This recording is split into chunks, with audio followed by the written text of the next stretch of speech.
तो hi everyone, welcome back to our YouTube channel Prince Informed. So दोस्तों, अगर आप भी अपना इनुमरेशन फॉर्म भरना चाहते हो, यानी कि आपका जो गणना प्रपत्र प्रारूप है इसे भरना चाह रहे हो या फिर भरना चाहते हो, तो दोस्तों प्लीज़ आप लोग से अनुरोध है कि इस वीडियो को शुरू से लेकर अंत तक देख लीजिएगा।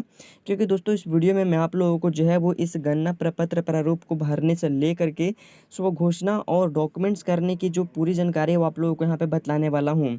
क्योंकि दोस्तों आप जो है वो ऊपर की जानकारी तो भर लोगे अच्छे से, जिसमें आपको बेसिक सा इन्फॉर्मेशन देना होता है, फ़ोटो चिपकाना होता है, अपने माता पिता की जानकारी देनी होती है। तो ये सब जानकारी सभी लोग आसानी से भर लेंगे। लेकिन दोस्तों यहाँ पे जो है वो आपको घोषणा करने भी के लिए भी कहा जाता है। तो घोषणा करने में काफ़ी सारे लोग जो है वो क्या गलतियाँ कर रहे हैं कि वो पूरी जो घोषणा है वो सही से पढ़ते नहीं हैं और कुछ भी यहीं पे टिक आउट कर देते हैं।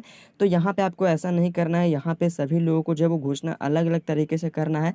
उनको जो है यहाँ पे आपका जन्म तिथि के अनुसार जो है वो कंडीशन लगाई गई है। अगर आपका जन्म 1987 के पहले हुआ है तो कौन सा डॉक्यूमेंट्स देना है, 1987 के बाद से लेकर के 2004 के बीच में हुआ है तो कौन सा डॉक्यूमेंट्स देना है, या फिर 2004 के बाद अगर आपका जन्म हुआ है और आपने वोटर कार्ड बनवा रखा है तो कौन सा डॉक्यूमेंट्स देना है।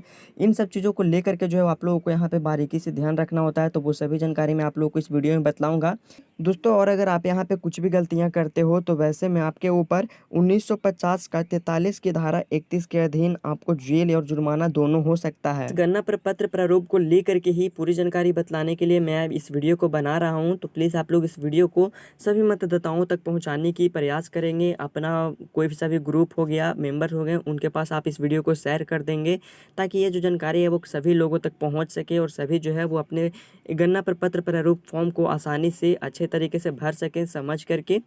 और जो भी लोग हमारे चैनल पे पहली बार आए हैं तो प्लीज़ भाई चैनल को भी सब्सक्राइब कर लीजिएगा। इसी तरीके की आगे भी मैं आप लोगों को जानकारी देने का काम करूंगा। वीडियो अभी तक आप लोगों ने लाइक नहीं की तो फटाफट से वीडियो को भी लाइक कर दीजिए। तो चलिए वीडियो को शुरू करते हैं। तो सबसे पहले तो आप लोगों को जो गणना फॉर्म है उसे आप लोगों को प्राप्त कर लेनी है, जो कि आपको बीएलओ के माध्यम से या फिर ऑनलाइन के माध्यम से मिल जाएगी। आप लोग ऑनलाइन से किस तरीके से डाउनलोड कर सकते हो घर बैठे अपने फ़ोन की मदद से, वो भी मैं आप लोगों को लास्ट में बतला दूंगा। अगर आपको बीएलओ के माध्यम से मिल जाती है तब तो बहुत ही बढ़िया है। अब आप लोगों को इस गणना पेपर को भरने के लिए सबसे पहले जो है वो आप लोगों को यहाँ पे निर्वाचन का जो नाम है वो यहाँ पे लिखने के लिए कहा जाता है। तो इस वाले सेक्शन में जो भी वोटर होंगे वो अपना नाम लिखेंगे। यहाँ पे उनका जो भी ईपिक नंबर होगा, यानी कि दोस्तों उनका जो भी वोटर्स नंबर होता है उसे आप लोगों को यहाँ पे फिल कर देना है, जो कि TJG करके कुछ आप लोगों का नंबर होगा वोटर कार्ड के ऊपर जो भी मेंशन होगा उसे वोटर नंबर को आप लोगों को यहाँ पे फिल करनी है। उसके बाद आप लोगों का जो कंप्लीट पता होगा उसे आप लोग यहाँ पे देंगे। उसके नीचे आप लोगों को जो है वो क्रमांक संख्या डालने के लिए कहा जाता है, भाग संख्या, लोकसभा या फिर विधानसभा का जो नाम हो गया वो सभी डालने के लिए जानकारी कही जाएगी। ये अगर जो भी जानकारी पता नहीं है उसे आप छोड़ देंगे, क्योंकि सभी इलाकों का जो अलग अलग कोड है वो यहाँ पे दिया जाता है। उसके बाद आप लोगों का जो राज्य होगा वो आप लोगों को बिहार यहाँ पे फिल कर देनी है। तो दोस्तों ये तो कुछ बेसिक सा जानकारी था जिसे आप लोगों को ऊपर साइड में फिल कर देनी है। अब जो जानकारी पता नहीं था वो बीएलओ सर वहाँ पे फिल कर देंगे। अब इसके बाद आप लोगों को जो है वो अपना डिटेल्स देना है। तो सबसे पहले तो आपको यहाँ पे अपना एक वर्तमान का जो फोटो उसे चिपका देनी है, पासपोर्ट साइज का होना चाहिए। अब दोस्तों उसके बाद आप लोगों को जो है वो यहाँ पे जन्म तिथि फिलअप करने के लिए कहा जाता है। तो आपका जो भी जन्म तिथि होगा उसे आप लोग यहाँ पे फिल करेंगे। यहाँ पे आपका जो आधार नंबर है उसे फिल करने के लिए कहा जाता है। अगर आप देना चाहते हो तो दे सकते हो, फिर नहीं भी दे सकते हो, ऑप्शनल है। इसके बाद आप लोगों को अपना एक मोबाइल नंबर यहाँ पे देना है दोस्तों, जिसके नीचे अब आपके अपने पिताजी का नाम यहाँ पे दर्ज करेंगे। उसके बाद अगर आपके पिताजी का भी वोटर कार्ड बना होगा तो आप अपने पिताजी का जो वोटर नंबर होंगे उसे आप लोग यहाँ पे डालेंगे। अगर बना हुआ है तो डालेंगे, नहीं बना है तो छोड़ भी सकते हो, कोई ज़रूरी नहीं है। इसके बाद अपने माताजी का जो नाम है वो आप लोगों को यहाँ पे फिल कर देनी है। उनका अगर वोटर कार्ड बना हुआ है तो वोटर नंबर यहाँ पे देंगे, नहीं है तो छोड़ सकते हैं, कोई ज़रूरी नहीं है। बस आप लोगों का अगर बना हुआ है तो दे देंगे तो ज़्यादा बेटर होगा। अब दोस्तों इसके बाद जिस भी मतदाता का विवाह हो चुका है, यानी कि जो मैरिड है, तो वो अपने जीवन साथी का जो नाम है वो यहाँ पे दर्ज करेंगे। अगर उनके जीवन साथी का वोटर कार्ड बना हुआ है तो उनका जो भी वोटर नंबर होगा वो इस बॉक्स में फिल करेंगे। अगर नहीं देना चाहते हैं तो छोड़ भी सकते हैं। अब इसके बाद आप लोगों का जो भी इंफॉर्मेशन था बेसिकली वो पूरा फिलअप हो चुका है, पूरा फॉर्म आप लोगों का कंप्लीट हो चुका है 90% दोस्तों। जिसके बाद अब आप यहाँ से नीचे आओगे तो यहाँ पे जो है वो आपको घोषणा करने के लिए कहा जाता है। अब दोस्तों यहाँ पे लोग गलतियाँ क्या करते हैं कि यहाँ पे जो भी जानकारी दी गई है उसे पढ़ेंगे नहीं, सीधे नीचे की जो इन्फॉर्मेशन है उसे भरेंगे, अपना सिग्नेचर लगाएंगे और उसके बाद ये जो फॉर्म है उसे जमा कर देंगे। लेकिन आपको ऐसा नहीं करना है।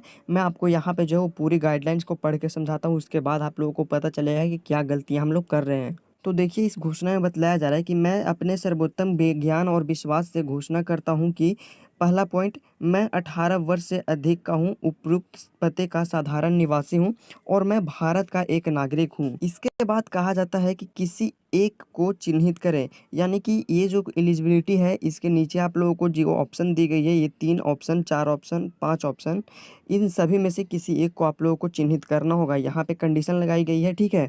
अब यहाँ पे देखोगे तो फर्स्ट वाला कंडीशन क्या कहता है कि मेरा जन्म भारत में 1/7/1987 के पूर्व हुआ है। यानी कि आपका जन्म अगर भारत में 1/7/1987 के पहले हुआ था, तो वैसे में आप लोगों को जो है वो यहाँ पे क्या कंडीशन लगाया गया है कि अपने जन्म तिथि और जन्म स्थान को प्रमाणित करने के लिए जो आप लोगों को नीचे के साइड में जो आपको यहाँ पे सूची दी गई है डॉक्यूमेंट्स की, उनमें से कोई एक सा डॉक्यूमेंट्स आप लोगों को यहाँ पे लगाना होगा। तो कौन कौन सा डॉक्यूमेंट्स है वो भी मैं आप लोगों को सीक्वेंस से यहाँ पे बतला दूंगा। हालांकि अभी आप लोग यहाँ पे जो दूसरा कंडीशन है वो देखेंगे तो बतलाया जा रहा है कि मेरा जन्म भारत में 1/7/1987 और 2/12/2004 के बीच में हुआ है। तो इस कंडीशन में आपको अपने और अपने माता पिता दोनों का जो जन्म तिथि है या फिर उनके जन्म स्थान का जो प्रमाण है, उसके सत्यापन के लिए आप लोगों को जो है वो नीचे दिए गए सूची में से कोई एक डॉक्यूमेंट्स लगाना होगा। अब देखिए यहाँ पे जो है वो तीसरे कंडीशन में बतलाया जा रहा है कि मेरा जन्म भारत में 2/12/2004 के बाद हुआ है। तो वैसे में आपको अपने जन्म तिथि और जन्म स्थान को प्रमाणित करने के लिए, अपने पिताजी का जन्म तिथि जन्म स्थान को प्रमाणित करने के लिए, साथ ही अपने माताजी का जन्म स्थान और जन्म तिथि प्रमाणित करने के लिए तो आपको डॉक्यूमेंट्स देना ही देना होगा। अब दोस्तों इसके अलावा एक और ऑप्शन यहाँ पे है, बतलाया जा रहा है कि यदि माता या पिता में से कोई भी भारतीय नहीं है तो अपने जन्म के समय के उनके वैध पासपोर्ट और वीज़ा की एक प्रति उपलब्ध कराएं। यानी कि दोस्तों आप लोगों को जो है वो यहाँ पे चौथा ऑप्शन में ये बतलाया जा रहा है कि अगर आपके माता या फिर पिता में से कोई भी फॉरेन कंट्रीज के यानी कि हमारे भारत के नागरिक नहीं है, किसी अलग देश के नागरिक हैं, तो वैसे में आपके जन्म के समय का जो भी पासपोर्ट या फिर वीज़ा होगा उसे आप लोगों को यहाँ पे उपलब्ध करानी होगी। अब ऐसा नहीं है कि जन्म तिथि और जन्म स्थान दोनों को प्रमाणित करने के लिए अलग अलग डॉक्यूमेंट देना होगा। कोई एक सा ही डॉक्यूमेंट्स जिसमें आप लोगों का या तो जन्म तिथि मेंशन किया होगा या फिर अगर आपका जन्म स्थान को प्रमाणित करने वाली कोई डॉक्यूमेंट्स है, तो इन दोनों में से किसी एक डॉक्यूमेंट के आधार पे ही आप लोगों का जो गणना है वो यहाँ पे हो जाएगा।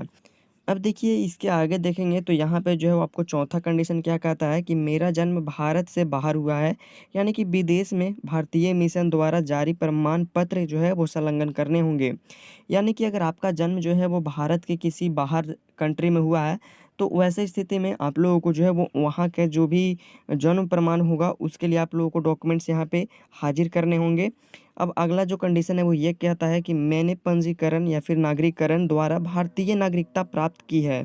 यानी कि अगर आप किसी भी अलग कंट्री के हो लेकिन आप भारत में आकर के रह रहे हो, यहाँ का आपने नागरिकता पंजीकरण करवा रखा है, तो दोस्तों उन लोगों के लिए जो है वो यहाँ पे नागरिकता पंजीकरण का जो कॉपी होगा उसे आप लोगों को यहाँ पे प्रमाणित करने के लिए देना होगा। अब दोस्तों आपको दूसरा जो घोषणा है वो ये करना है कि मैंने किसी अन्य देश की नागरिकता प्राप्त नहीं की है।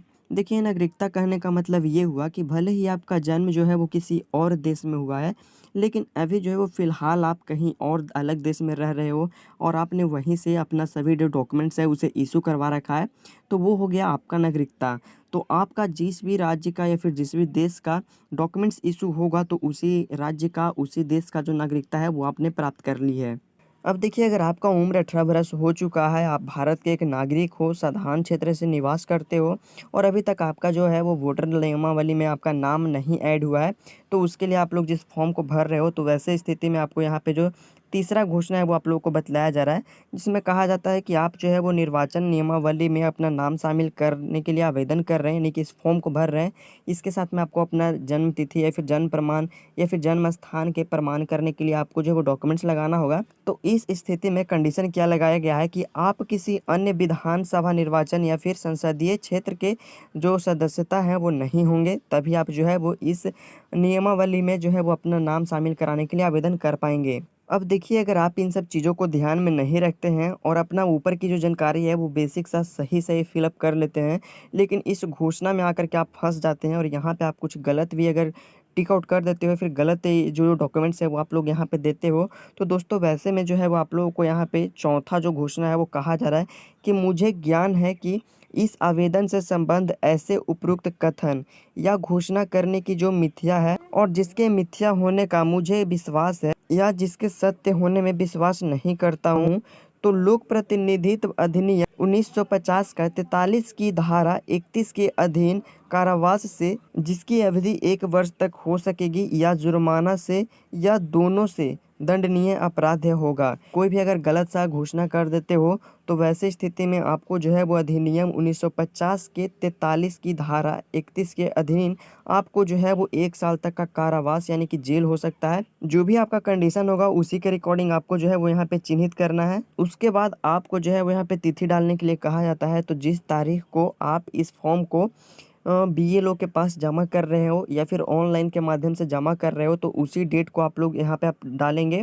यहाँ पे आप जिस स्थान से अपना घोषणा किए हैं उस स्थान का नाम डालेंगे। यहाँ पे आपका अपना सिग्नेचर होगा या फिर अंगूठा लगाते हैं तो अंगूठा का निशान आप लोगों को यहाँ पे देना होगा। तो अब ये जो फॉर्म है वो पूरे तरीके से आपका फिलअप हो चुका है। अब इसके साथ आपको डॉक्यूमेंट्स क्या लगाना है उसके बारे में आपको जो है वो नीचे सूची जो है वो पूरा आपको तैयार कर दिया गया है। तो देखिए, उससे पहले आप यहाँ पे देखोगे तो आप लोगों को जो है वो कुछ हाईलाइट करके यहाँ पे बतलाया गया है कि अगर आपका जन्म जो है वो ऊपर के दिए गए कंडीशन के हिसाब से हुआ है, यानी कि 1/7/1987 के पहले हुआ हो, या फिर 2004 तक के बीच में हुई हो, या फिर 2004 के बाद हुआ हो, तो वैसी स्थिति में आपको अपने पिता का और माता के लिए आपको जो है वो अलग अलग अभिप्रमाणित दस्तावेज को प्रस्तुत करना होगा। लेकिन अगर आप अहर्ता तिथि 1/1/2003 के आधार पर बिहार की निर्वाचक नियमावली का उदाहरण उपयोग किया गया हो, तो वैसे में आप अपने आप में पर्याप्त दस्तावेज माने जाएंगे। यानी कि दोस्तों, अगर आप जो है वो अहर्ता तिथि यानी कि योग्य तिथि 1/1/2003 के आधार पे जो नियमावली जो सर वोटर लिस्ट जारी की गई थी उसमें अगर आपका नाम है, तो वैसे में आपको डॉक्यूमेंट्स देने की ज़रूरत नहीं है। तो दोस्तों, सबसे पहले सभी मतदाताओं को 2003 का जो निर्वाचन नियमावली सूची होगा उसमें आपको अपना नाम देख लेना है, अपना एरिया का जो भी होगा। तो उसे चेक करने के लिए आप लोगों को जो वो वोटर सर्विस पोर्टल के ऊपर विजिट कर जाना है। यहाँ पे आओगे तो सबसे ऊपर में ही आपको एक नया ऑप्शन जोड़ दिया गया है, enumeration form specialist for Bihar का।